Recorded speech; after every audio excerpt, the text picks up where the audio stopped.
저는 지금 대한민국의 평범한 아파트에서 가족들과 함께 살고 있습니다. 아침에 눈을 뜨면 창밖으로 서울의 풍경이 보이고 아내와 어머니가 준비한 따뜻한 밥을 먹으며 하루를 시작합니다. 이 모든 게 너무나 당연해 보이지만 저에게는 기적 같은 일상입니다. 하지만 불과 2년 전만 해도 저는 칠흑 같은 어둠 속에서 죽음과 맞닥뜨리고 있었습니다. 그날 밤 동해의 거친 파도가 우리가 탄 작은 목선을 집어삼킬 듯 덮쳤습니다. 폭풍우는 점점 더 거세졌고 배 안에서는 임신한 처제의 신음소리와 어머니의 기도 소리만이 들렸습니다. 형과 저는 필사적으로 노를 저었지만 파도는 우리를 다시 북쪽으로 밀어붙이는 것 같았습니다. 그 순간 저는 생각했습니다. 이대로 우리 모두 바다에 수장되는 건가? 배 한편에는 아버지의 유골함이 놓여 있었습니다. 죽어서도 자유로운 땅에 묻히고 싶다던 아버지의 유언을 지키기 위해 우리는 목숨을 걸었습니다. 7달 동안 치밀하게 준비했던 탈출 계획이 이렇게 끝나는 건가요? 지뢰밭을 통과하고 해안 경비를 피해 간신히 바다로 나왔는데 이제 자연이 우리를 막아서는 겁니까? 배 안에는 8명의 식구가 있었습니다. 모두가 제 결정을 믿고 따라왔습니다. 만약 우리가 실패한다면 가족 모두가 죽거나 정치범 수용소로 끌려갈 것이 분명했습니다. 그런데 어떻게 지금 제가 이렇게 안전한 곳에서 이 이야기를 할 수 있게 된 걸까요?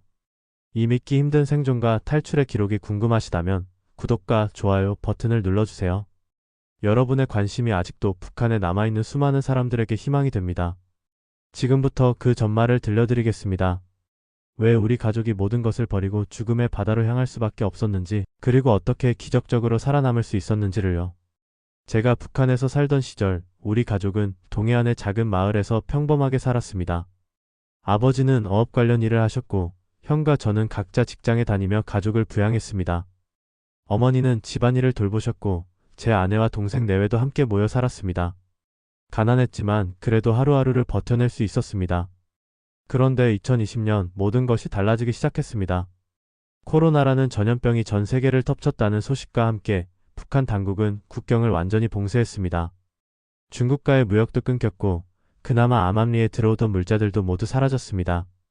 배급은 이미 오래전부터 제대로 나오지 않았지만 그때부터는 아예 끊겼습니다. 장마당 시장에서라도 구할 수 있었던 식량들이 하루가 다르게 값이 치솟았습니다. 처음에는 그냥 참고 견디면 된다고 생각했습니다. 북한에서 살면서 배고픔은 익숙한 일이었으니까요. 하지만 상황은 점점 더 악화됐습니다. 옥수수 1kg 가격이 한 달 사이에 2배, 3배로 뛰었습니다. 동생의 아내는 임신 중이었는데 제대로 먹지 못해 얼굴이 수척해져 갔습니다. 그보다 더 무서운 건 단속이었습니다. 국경 봉쇄 이후 탈북을 시도하다 잡힌 사람들에 대한 처벌이 더욱 가혹해졌습니다. 예전에는 노동 단련대나 교화소로 보내줬지만 이제는 공개 처형까지 서슴지 않았습니다. 당국은 적대국의 전염병을 옮길 수 있는 반역자라는 명목으로 본보기를 보였습니다. 우리 마을에서도 한 명이 중국에 다녀왔다는 이유로 끌려갔고 다시는 돌아오지 못했습니다. 아버지가 돌아가신 것도 그 무렵이었습니다. 병원에 가도 약이 없었고 설사 있다 해도 살 돈이 없었습니다. 아버지는 마지막 순간에 제 손을 꼭 잡으시며 말씀하셨습니다. 이곳에서는 사람이 사람답게 살 수 없다. 너희들은 어떻게든 살아남아라. 그리고 내가 죽으면 자유로운 땅에 묻어달라고 하셨습니다. 그때는 그 말씀이 무슨 뜻인지 완전히 이해하지 못했습니다. 아버지의 장례를 치르고 나서 저는 밤마다 생각에 잠겼습니다. 우리 가족은 앞으로 어떻게 살아야 할까? 임신한 동생 처제는 어떻게 해야 할까? 태어날 아이는 이런 곳에서 자라야 하는 걸까? 매일 배고픔에 시달리고 언제 잡혀갈지 모르는 두려움 속에서 사람이 죄를 지은 것도 아닌데 감시받고 통제받으며 살아야 하는 이곳에서 말입니다. 형과 저는 가끔 조심스럽게 이야기를 나눴습니다. 이렇게는 못 살겠다고.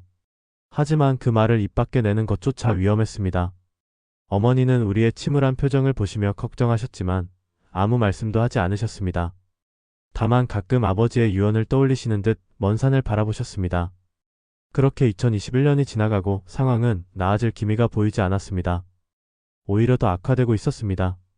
그리고 저는 깨닫기 시작했습니다. 이대로 가다가는 우리 가족 모두가 서서히 죽어갈 거라는 사실을요. 2021년 가을, 저는 평생 잊을 수 없는 광경을 목격했습니다. 그날 직장에서 긴급 소집 명령이 떨어졌습니다. 전 주민이 마을 광장으로 모이라는 지시였습니다. 무슨 일인가 싶어 나갔더니 이미 수백 명의 주민들이 모여 있었습니다. 앞쪽에는 군인들이 총을 들고 서 있었고 가운데에는 나무 기둥에 묶인 한 사람이 있었습니다. 그는 우리 마을에서 멀지 않은 곳에 살던 40대 남자였습니다. 제목은 국경을 넘어 중국에 다녀온 반당 반역행위였습니다. 당 간부가 확성기를 통해 그의 죄상을 낭독했습니다. 그는 가족을 먹여 살리기 위해 중국으로 넘어가 일을 하다가 적발됐다고 했습니다. 간부는 이런 반역자들이 척대국의 사상과 전염병을 퍼뜨린다며 목소리를 높였습니다. 저는 군중 속에서 그 광경을 지켜봐야만 했습니다. 그 남자의 가족도 그곳에 있었습니다. 아내와 어린 자녀들이 울부짖었지만 누구도 도와줄 수 없었습니다. 오히려 도와주려다가는 자신도 같은 처벌을 받을 수 있었습니다. 총성이 울렸고 모든 것이 끝났습니다. 우리는 박수를 쳐야 했습니다. 인민의 적을 처단했다며 박수를 쳐야 했습니다. 그날 밤 저는 잠을 이룰 수 없었습니다. 그 남자는 무슨 죄를 지은 걸까요? 가족을 먹여 살리려고 한 게 죄입니까? 국경을 넘은 게 죄라면 왜 이 땅에서는 가족을 먹여 살릴 방법이 없는 걸까요? 왜 우리는 굶주려야 하고 살기 위해 발버둥 치는 사람을 총으로 쏴야 하는 걸까요? 형과 저는 그날 이후 더욱 조심스럽게 대화를 나눴습니다. 형님, 우리도 언젠가 저렇게 될 수 있습니다. 제가 말했습니다. 형은 고개를 끄덕이며 답했습니다. 이미 생각하고 있었다. 하지만 어떻게 해야 할지 모르겠다. 우리는 알고 있었습니다. 이대로 북한에 남아있으면 굶어 죽거나 어떤 죄목으로든 처벌받아 죽을 거라는 것을요. 그 무렵 또 다른 일이 있었습니다. 동네 반장인 민반 책임자의 집집마다 돌아다니며 남조선 한국 영상물을 보거나 소지한 사람을 신고하라고 협박했습니다. 적발되면 가족 전체가 정치범 수용소로 끌려간다고 했습니다. 예전에는 벌금이나 노동 단련대 정도였는데 이제는 가족까지 연좌제로 처벌한다는 겁니다. 저는 그때 깨달았습니다. 이 체제는 사람을 살리려는 게 아니라 통제하려는 거라는 것을요. 사람들이 배고파 죽어가는데 식량 배급은 안 하면서 단속만 강화하고 있었습니다. 주민들끼리 서로를 감시하고 신고하게 만들어서 두려움으로 지배하고 있었습니다. 어떤 희망도 꿈도 가질 수 없는 곳, 그저 숨만 쉬고 있을 뿐인 곳. 이곳은 지옥이었습니다. 어느 날 밤 형과 저 그리고 동생까지 셋이서 몰래 만났습니다. 형님, 저는 이제 확실합니다. 여기서는 살 수 없습니다. 동생이 먼저 말을 꺼냈습니다. 아내가 곧 아이를 낳을 텐데 이 아이를 이런 곳에서 키울 수 없습니다. 형도 고개를 끄덕였습니다. 나도 같은 생각이다. 아버지께서 마지막에 하신 말씀을 계속 생각하게 된다. 우리는 그날 처음으로 그 단어를 입 밖에 냈습니다. 탈북. 하지만 어떡해요? 국경은 완전히 봉쇄됐고 중국으로 가는 길은 지뢰밭과 철조망, 감시 카메라와 순찰대로 가득했습니다. 잡히면 공개 처형입니다. 가족까지 모두 끌려갑니다. 그래도 우리에게는 더 이상 선택지가 없었습니다. 살기 위해 우리는 죽음을 각오해야 했습니다. 탈북을 결심했지만 문제는 어떻게 빠져나가느냐는 것이었습니다. 육로는 불가능했습니다.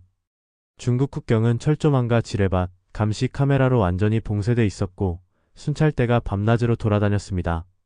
코로나 이후 단속이 더욱 강화되면서 국경을 넘다 적발되면 즉시 총살당했습니다. 그렇다면 남은 방법은 하나뿐이었습니다. 바다였습니다. 우리는 동해안에 살았기에 바다는 익숙했습니다. 하지만 목숨을 걸고 남쪽으로 가는 건 전혀 다른 문제였습니다. 형과 저, 동생은 그날부터 극비리의 계획을 세우기 시작했습니다. 2022년 초부터 시작해서 2023년 여름까지 약 7달 동안 준비했습니다. 단 한 번의 실수도 용납되지 않았습니다. 들키면 우리뿐 아니라 가족 전체가 죽습니다. 첫 번째 문제는 배였습니다. 아버지가 예전에 하시던 일 덕분에 우리는 해안가의 오래된 목선 한 척을 알고 있었습니다. 작지만 튼튼한 배였습니다. 그 배를 몰래 수리하고 정비하는 데만 몇 달이 걸렸습니다. 사람들 눈에 띄지 않게 조금씩 밤에만 작업했습니다. 연료를 구하는 것도 큰 문제였습니다. 조금씩 모으고 숨겨두었습니다. 두 번째는 항로였습니다. 우리는 해안 경비대의 순찰 패턴을 관찰했습니다. 어느 시간대에 어느 구역을 얼마나 자주 순찰하는지 파악했습니다. 조수간만의 차이, 날씨, 바람의 방향까지 모두 고려해야 했습니다. 남쪽으로 가려면 북한 해군의 경계 수역을 벗어나 북방한 개선 NLL을 넘어야 했습니다. 거리로는 약 100km 이상이었습니다. 세 번째는 가족들이었습니다. 어머니, 제 아내, 동생 내외와 임신한 처제까지 총 8명이 함께 가야 했습니다. 한 명이라도 남기면 그 사람은 연좌제로 처벌받을 게 뻔했습니다. 하지만 가장 어려운 건 가족들을 설득하는 것이었습니다. 특히 어머니께 말씀드리는 게 두려웠습니다. 어머니, 우리 모두 이곳을 떠나야 합니다. 형이 조심스럽게 말씀드렸을 때 어머니는 한참을 말없이 앉아 계셨습니다. 그러다 아버지의 영정사진을 바라보시며 말씀하셨습니다. 너희 아버지가 마지막에 뭐라고 하셨는지 아느냐? 자유로운 땅에 묻어달라고 하셨다. 나도 이미 각오는 했다. 어머니는 우리보다 먼저 결심하고 계셨던 겁니다. 우리는 아버지의 유골도 함께 가기로 했습니다. 작은 유골함을 준비했습니다. 아버지를 이곳에 두고 갈 수는 없었습니다. 비록 돌아가셨지만 가족 모두가 함께 자유로운 땅으로 가야 했습니다. 그것이 아버지의 마지막 소원이었으니까요. 준비하는 동안 매일이 공포였습니다. 혹시 누가 눈치채진 않았을까? 누군가 우리를 의심하진 않을까? 밤마다 불안에 떨었습니다. 낮에는 평소와 똑같이 직장에 나가고 생활하는 척해야 했습니다. 조금이라도 이상한 행동을 하면 바로 신고당할 수 있었습니다. 동생의 아내는 배가 점점 불러왔고 출산 예정일이 다가왔습니다. 우리는 출산 전에 떠나기로 했습니다. 태어난 아기를 데리고 가는 것보다 뱃속에 있을 때 가는 게 낫다고 판단했습니다. 하지만 그만큼 위험도 컸습니다. 임신부가 거친 바다를 견딜 수 있을까? 2023년 여름 드디어 모든 준비가 끝났습니다. 출발일을 정했습니다. 날씨와 조류, 순찰 패턴까지 모두 고려한 날짜였습니다. 이제 남은 건 실행뿐이었습니다. 성공하면 자유, 실패하면 죽음. 우리에게는 두 번째 기회가 없었습니다. 그날이 왔습니다. 2023년 7월의 어느 밤이었습니다. 우리는 평소처럼 생활하다가 밤 10시가 되자 하나둘씩 집을 나섰습니다. 짐은 최소한만 챙겼습니다. 옷 몇 벌, 약간의 식량, 물, 그리고 아버지의 유골함. 그게 전부였습니다. 어머니는 마지막으로 집을 돌아보시며 눈물을 흘리셨지만 소리내어 울 수는 없었습니다. 약속된 장소에서 가족들이 모두 모였습니다. 형과 저, 동생, 어머니, 제 아내, 동생 내외와 임신한 처제까지 8명. 처제는 배가 많이 불러 있었지만 이를 악물고 따라왔습니다. 괜찮아요. 제가 할 수 있어요. 그녀가 말했습니다. 우리는 고개를 끄덕이고 출발했습니다. 가장 위험한 건 해안까지 가는 길이었습니다. 마을에서 우리가 숨겨둔 목선이 있는 곳까지는 약 3km였습니다. 하지만 그 구간에는 지뢰밭이 있었습니다. 북한 당국이 주민들의 탈출을 막기 위해 해안가 곳곳에 지뢰를 매설해 놓은 겁니다. 우리는 몇 달 동안 관찰하며 안전한 경로를 파악해 두었지만 어둠 속에서 한 걸음 한 걸음이 공포였습니다. 제 뒤를 정확히 따라오세요. 절대 옆으로 벗어나지 마세요. 형이 앞장서서 천천히 걸었습니다. 저는 중간에서 어머니와 처제를 도왔고 동생이 뒤에서 뒤를 살폈습니다. 달빛도 없는 캄캄한 밤이었습니다. 땅에 묻힌 지뢰 경고 표지판들이 어둠 속에서 희미하게 보였습니다. 한 발만 잘못 디디면 끝입니다. 가족 모두가 죽거나 다쳐서 잡힐 겁니다. 30분이 3시간처럼 느껴졌습니다. 마침내 지뢰밭을 벗어나 해안가에 도착했습니다. 숨겨둔 목선이 그대로 있었습니다. 하지만 안도할 틈이 없었습니다. 이제부터가 진짜 시작이었으니까요. 우리는 재빨리 배에 올랐습니다. 8명이 타기에는 비좁았지만 어쩔 수 없었습니다.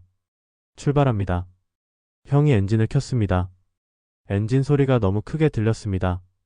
혹시 해안 경비대가 듣지 않을까 심장이 터질 것 같았습니다. 하지만 돌이킬 수는 없었습니다. 배가 천천히 육지에서 멀어지기 시작했습니다. 저 멀리 순찰대의 불빛이 보였습니다. 우리는 숨을 죽였습니다. 배의 불은 모두 껐고 엔진도 최소한으로 돌렸습니다. 순찰대는 해안선을 따라 이동했습니다. 우리와의 거리는 약 500m 정도. 만약 그들이 이쪽을 보면 혹은 소리를 들으면 끝입니다. 총을 쏘거나 경비정을 출동시킬 겁니다. 시간이 멈춘 것 같았습니다. 처제가 작게 신음했습니다. 배가 아픈 것 같았습니다. 동생이 그녀의 손을 꽉 잡았습니다. 조금만 참아요. 조금만요. 어머니는 두 손을 모으고 눈을 감으셨습니다. 기도하시는 것 같았습니다. 아버지의 유골함은 배 한편에 조심스럽게 놓여 있었습니다. 다행히 순찰대는 우리를 발견하지 못했습니다. 그들의 불빛이 멀어지자 우리는 조금씩 속도를 높였습니다. 이제 북한 해역을 최대한 빨리 벗어나야 했습니다. 남쪽으로 계속 남쪽으로 가야 했습니다. 형과 저는 교대로 배를 몰았고 동생은 나침반과 GPS를 확인했습니다. 밤이 깊어갈수록 바다는 점점 더 거칠어졌습니다. 처음에는 잔잔하던 바다가 어느 순간부터 파도가 높아지기 시작했습니다. 배가 심하게 흔들렸습니다. 가족들은 배멀미로 고통스러워했습니다. 하지만 멈출 수 없었습니다. 돌아갈 수도 없었습니다. 우리는 계속 전진했습니다. 그리고 새벽녘 정말로 악몽이 시작됐습니다. 폭풍우가 몰려온 겁니다. 새벽 4시쯤 하늘이 갑자기 어두워지더니 거대한 파도가 몰려왔습니다. 처음에는 1m 정도였던 파도가 순식간에 3m, 4m로 높아졌습니다. 작은 목선이 장난감처럼 흔들렸습니다. 파도가 배를 덮칠 때마다 바닷물이 배 안으로 쏟아져 들어왔습니다. 우리는 양동이로 물을 퍼내야 했지만 퍼내는 속도보다 들어오는 물이 더 빨랐습니다. 형님, 배가 가라앉습니다. 동생이 소리쳤습니다. 형과 저는 필사적으로 노를 저었지만 파도는 우리를 계속 북쪽으로 밀어붙였습니다. 남쪽으로 가야 하는데 바다가 우리를 다시 북한으로 돌려보내려는 것 같았습니다. 이대로 가다가는 북한 해역으로 떠밀려가 경비정에 붙잡힐 수도 있었습니다. 폭풍우는 점점 더 거세졌습니다. 번개가 하늘을 가르고 천둥 소리가 귀를 찢을 듯 울렸습니다. 비가 억수같이 쏟아졌습니다. 앞이 하나도 보이지 않았습니다. 나침반도 GPS도 제대로 작동하지 않는 것 같았습니다. 우리는 방향 감각을 잃었습니다. 지금 어디로 가고 있는 건지 남쪽인지 북쪽인지조차 알 수 없었습니다. 처제가 비명을 질렀습니다. 아파요. 배가 너무 아파요.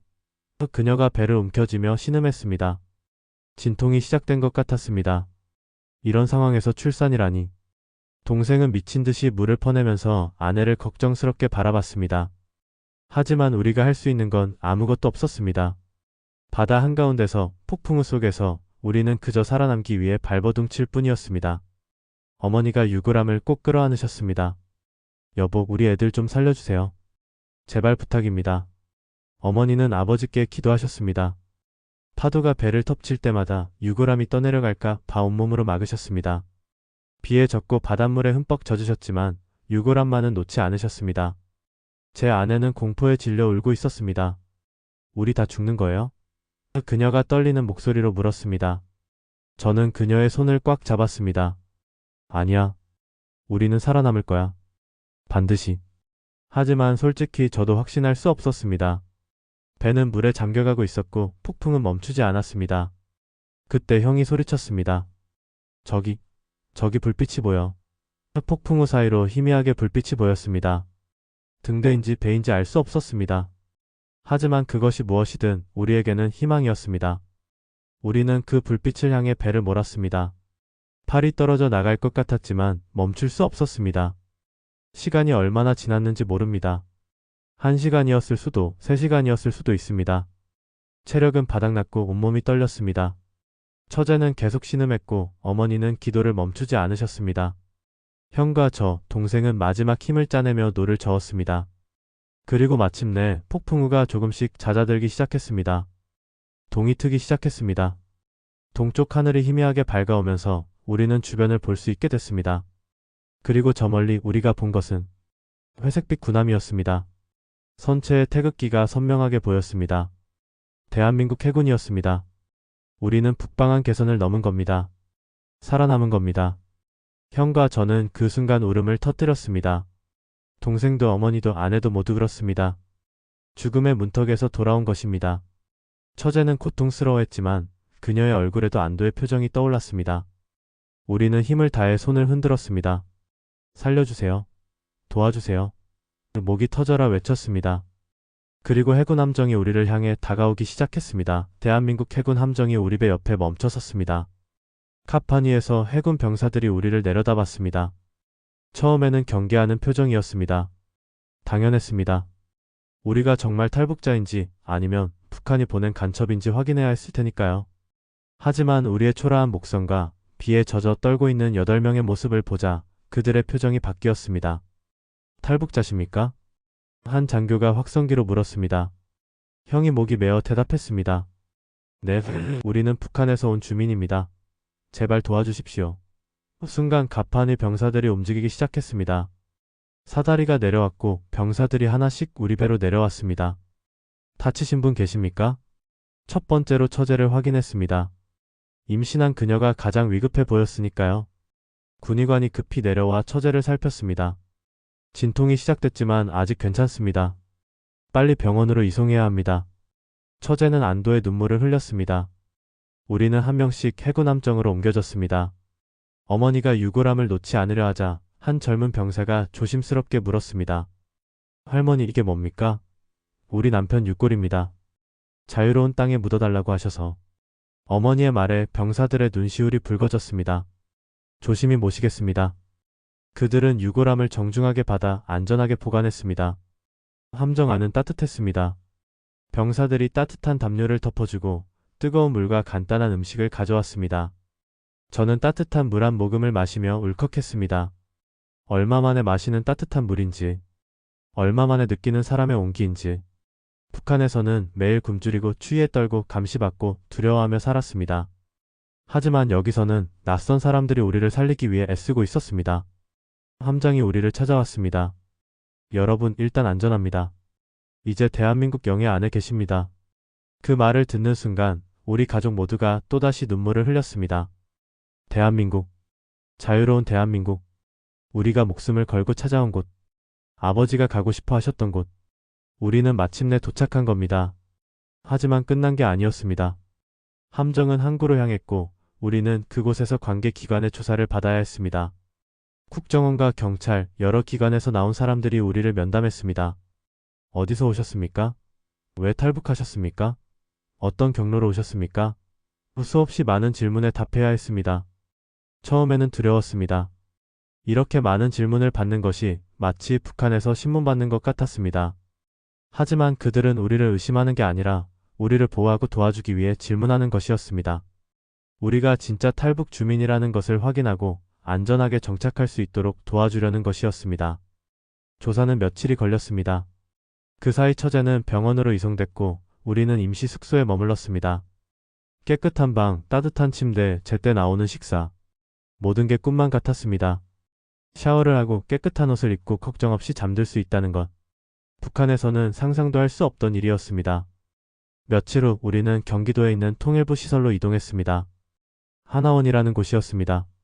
탈북민들이 한국 사회에 적응할 수 있도록 교육받는 시설이었습니다. 그곳에서 우리는 3개월 동안 한국 사회에 대해 배웠습니다. 법, 경제, 문화, 언어, 취업. 모든 것이 새로웠습니다. 그리고 드디어 우리는 자유로운 대한민국 시민이 됐습니다. 대한민국 해군 함정이 우리 배 옆에 멈춰섰습니다. 카파니에서 해군 병사들이 우리를 내려다봤습니다. 처음에는 경계하는 표정이었습니다. 당연했습니다. 우리가 정말 탈북자인지 아니면 북한이 보낸 간첩인지 확인해야 했을 테니까요. 하지만 우리의 초라한 목성과 비에 젖어 떨고 있는 8명의 모습을 보자 그들의 표정이 바뀌었습니다. 탈북자십니까? 한 장교가 확성기로 물었습니다. 형이 목이 메어 대답했습니다. 네, 우리는 북한에서 온 주민입니다. 제발 도와주십시오. 순간 가판의 병사들이 움직이기 시작했습니다. 사다리가 내려왔고 병사들이 하나씩 우리 배로 내려왔습니다. 다치신 분 계십니까? 첫 번째로 처제를 확인했습니다. 임신한 그녀가 가장 위급해 보였으니까요. 군의관이 급히 내려와 처제를 살폈습니다. 진통이 시작됐지만 아직 괜찮습니다. 빨리 병원으로 이송해야 합니다. 처제는 안도의 눈물을 흘렸습니다. 우리는 한 명씩 해군함정으로 옮겨졌습니다. 어머니가 유골함을 놓지 않으려 하자 한 젊은 병사가 조심스럽게 물었습니다. 할머니, 이게 뭡니까? 우리 남편 유골입니다. 자유로운 땅에 묻어달라고 하셔서. 어머니의 말에 병사들의 눈시울이 붉어졌습니다. 조심히 모시겠습니다. 그들은 유골함을 정중하게 받아 안전하게 보관했습니다. 함정 안은 따뜻했습니다. 병사들이 따뜻한 담요를 덮어주고 뜨거운 물과 간단한 음식을 가져왔습니다. 저는 따뜻한 물 한 모금을 마시며 울컥했습니다. 얼마 만에 마시는 따뜻한 물인지, 얼마 만에 느끼는 사람의 온기인지. 북한에서는 매일 굶주리고 추위에 떨고 감시받고 두려워하며 살았습니다. 하지만 여기서는 낯선 사람들이 우리를 살리기 위해 애쓰고 있었습니다. 함장이 우리를 찾아왔습니다. 여러분, 일단 안전합니다. 이제 대한민국 영해 안에 계십니다. 그 말을 듣는 순간 우리 가족 모두가 또다시 눈물을 흘렸습니다. 대한민국, 자유로운 대한민국, 우리가 목숨을 걸고 찾아온 곳, 아버지가 가고 싶어 하셨던 곳, 우리는 마침내 도착한 겁니다. 하지만 끝난 게 아니었습니다. 함정은 항구로 향했고 우리는 그곳에서 관계기관의 조사를 받아야 했습니다. 국정원과 경찰, 여러 기관에서 나온 사람들이 우리를 면담했습니다. 어디서 오셨습니까? 왜 탈북하셨습니까? 어떤 경로로 오셨습니까? 수없이 많은 질문에 답해야 했습니다. 처음에는 두려웠습니다. 이렇게 많은 질문을 받는 것이 마치 북한에서 신문 받는 것 같았습니다. 하지만 그들은 우리를 의심하는 게 아니라 우리를 보호하고 도와주기 위해 질문하는 것이었습니다. 우리가 진짜 탈북 주민이라는 것을 확인하고 안전하게 정착할 수 있도록 도와주려는 것이었습니다. 조사는 며칠이 걸렸습니다. 그 사이 처제는 병원으로 이송됐고 우리는 임시 숙소에 머물렀습니다. 깨끗한 방, 따뜻한 침대, 제때 나오는 식사. 모든 게 꿈만 같았습니다. 샤워를 하고 깨끗한 옷을 입고 걱정 없이 잠들 수 있다는 것. 북한에서는 상상도 할 수 없던 일이었습니다. 며칠 후 우리는 경기도에 있는 통일부 시설로 이동했습니다. 하나원이라는 곳이었습니다. 탈북민들이 한국 사회에 적응할 수 있도록 교육받는 시설이었습니다. 그곳에서 우리는 3개월 동안 한국 사회에 대해 배웠습니다. 법, 경제, 문화, 언어, 취업. 모든 것이 새로웠습니다. 그리고 드디어 우리는 자유로운 대한민국 시민이 됐습니다. 하나원 교육을 마치고 우리 가족은 정부 지원으로 아파트를 받았습니다. 처음 그 아파트에 들어갔을 때의 감동을 잊을 수 없습니다. 깨끗한 방들, 작동하는 보일러, 수도꼭지를 틀면 나오는 깨끗한 물, 스위치를 누르면 켜지는 불. 북한에서는 전기도 수도도 제대로 나오지 않았습니다. 겨울에 얼어 죽는 사람들도 많았습니다. 하지만 여기서는 모든 게 작동했습니다. 더욱 감동적이었던 건 처제가 무사히 아기를 낳은 것입니다. 건강한 여자아이였습니다. 폭풍우 속에서 배 안에서 진통을 겪었던 그 아이가 이제 한국 땅에서 태어난 겁니다. 처음부터 자유인으로 태어난 아이. 북한의 굶주림도 감시도 통제도 모르고 자랄 아이. 우리는 그 아기를 보며 또 한 번 울었습니다. 우리의 선택이 옳았다는 걸 확인한 순간이었습니다. 하지만 한국에서의 삶이 쉬운 것만은 아닙니다. 모든 게 낯설고 어렵습니다. 은행 계좌를 만드는 것, 버스를 타는 것, 마트에서 물건을 사는 것조차 처음에는 혼란스러웠습니다. 북한과는 완전히 다른 시스템이었으니까요. 사람들이 쓰는 말도 조금씩 달랐습니다. 우리의 억양을 듣고 사람들은 금방 알아챘습니다. 북한에서 오셨어요? 어떤 사람들은 호기심 어린 눈으로 바라봤고 어떤 사람들은 냉담했습니다. 차별을 느낄 때도 있었습니다. 취직을 하려고 해도 쉽지 않았습니다. 북한에서의 학력이나 경력은 여기서 인정받기 어려웠습니다. 형과 저는 공사장에서 일용직으로 일했고 동생은 공장에 취직했습니다. 어머니는 한국 생활에 적응하시는 게 가장 힘들어 보였습니다. 평생 북한에서 살아오신 분이 70평생의 모든 걸 바꾸신 겁니다. 가끔 어머니는 북한에 두고 온 것들을 그리워하셨습니다. 집도 이웃도 익숙했던 모든 것들. 하지만 그럼에도 불구하고 어머니는 말씀하셨습니다. 그래도 여기가 좋다. 너희들이 마음 놓고 살 수 있는 곳이니까. 우리는 아버지의 육고를 경기도의 한 공원묘지에 모셨습니다. 장례를 치르며 우리는 아버지께 말씀드렸습니다. 아버지 약속 지켰습니다. 자유로운 땅에 모셨습니다. 묘비에는 아버지의 이름과 함께 이렇게 새겼습니다. 자유를 꿈꾸며 살았고 자유로운 땅에 잠들다. 1년이 넘는 시간이 흘렀습니다. 아직도 적응하는 중이고 여전히 어려움이 많습니다. 하지만 저는 매일 아침 눈을 뜨며 감사합니다. 자유롭게 숨 쉴 수 있다는 것, 두려움 없이 생각할 수 있다는 것, 가족이 함께 있다는 것, 아이가 웃으며 자랄 수 있다는 것. 이 모든 것이 기적입니다. 여러분에게 전하고 싶은 말이 있습니다. 자유는 공짜가 아닙니다. 우리는 목숨을 걸고 이곳에 왔습니다. 하지만 여러분은 태어날 때부터 자유를 누리고 계십니다. 그 자유가 얼마나 소중한 건지 부디 잊지 마시기 바랍니다. 생각의 자유, 이동의 자유, 선택의 자유. 이 모든 것이 당연한 게 아닙니다. 그리고 아직도 북한에는 2,500만 명의 사람들이 살고 있습니다. 그들도 우리처럼 배고프고 두렵고 자유를 꿈꿉니다. 하지만 탈출할 수 없습니다. 저희 가족은 운이 좋았던 겁니다. 수많은 사람들이 탈북을 시도하다 목숨을 잃었습니다. 살아서 이곳에 온 것만으로도 기적입니다. 저는 이제 대한민국 시민으로서 열심히 살아갈 것입니다. 아버지가 꿈꾸셨던 자유로운 삶을 살 것입니다. 그리고 언젠가는 북한의 모든 사람들도 자유를 누릴 수 있기를, 그날이 오기를 간절히 바랍니다. 끝까지 시청해주셔서 감사합니다.